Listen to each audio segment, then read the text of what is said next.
আসসালামু আলাইকুম। আমরা দ্বিতীয় লেকচারে আবারও চলে আসলাম। আমরা 2 নম্বর অঙ্ক সমাধান করব। নবম দশম শ্রেণীর গণিত 5.1 অধ্যায় অর্থাৎ অনুশীলনীর। দেখো আমরা প্রথমে কি করব, দেখো একটা অঙ্ক দেওয়া আছে, উৎপাদক আকারে দেওয়া আছে, গুণ আকারে দেওয়া আছে। আমাদের প্রথম কাজ হচ্ছে এগুলো গুণ করে নেব। প্রথম কাজ কি বলতো, গুণ করে নেব। তাহলে দেখো এই জেড এর সাথে জেড গুণ করলে Z square, Z square, Z এর সাথে 2 গুণ করলে মাইনাস 2z। এরপর দেখো 1 এর সাথে z গুণ করলে z, তারপরে প্লাস মাইনাস মাইনাস, 1 এর সাথে 2 গুণ করলে 2। এই পাশে দেখো, এই পাশে যেহেতু গুণ করলাম তাহলে এবার এই দুটাকে গুণ করব, ঠিক আছে। এরপর দেখো z এর সাথে z গুণ করলে z স্কয়ার, z এর সাথে এই 2 গুণ করলে মাইনাস 2z। এবার এই মাইনাসে প্লাসে মাইনাস 4z মাইনাস মাইনাসে প্লাস 8, 4 দুগুণা 8।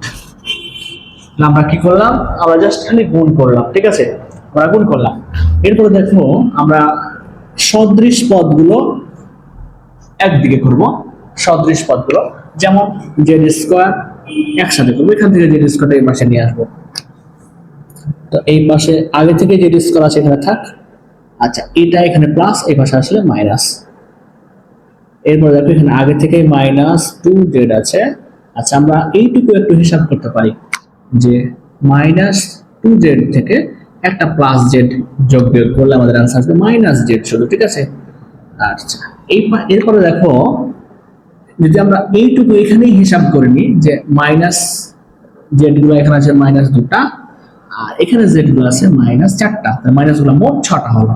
তাহলে এই পাশে আসলে প্লাস হয়ে যাবে, তাহলে প্লাস 6টা, ঠিক আছে। আচ্ছা, এরপরে আগে থেকে এখানে এইটা আছে, এই থাক, আর এই 2টা এখানে মাইনাস, এই পাশে আসলে কি হবে বলতো, প্লাস। এরপরে দেখো আমরা যেটা করতে চাচ্ছি যে এই জেড স্কয়ার কেটে যায় বিয়োগ হয়ে, আর এইটুকুর ফলাফল কত হয় বলতো, 6টা থেকে একটা বিয়োগ করলে হবে 5টা, তাহলে 5z। আর এখানে দেখো 8 আর 2 যোগ করলে 10, অতএব z সমান 10/5।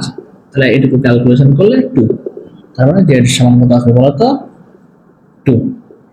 এটাই আমাদের উত্তর, ঠিক আছে।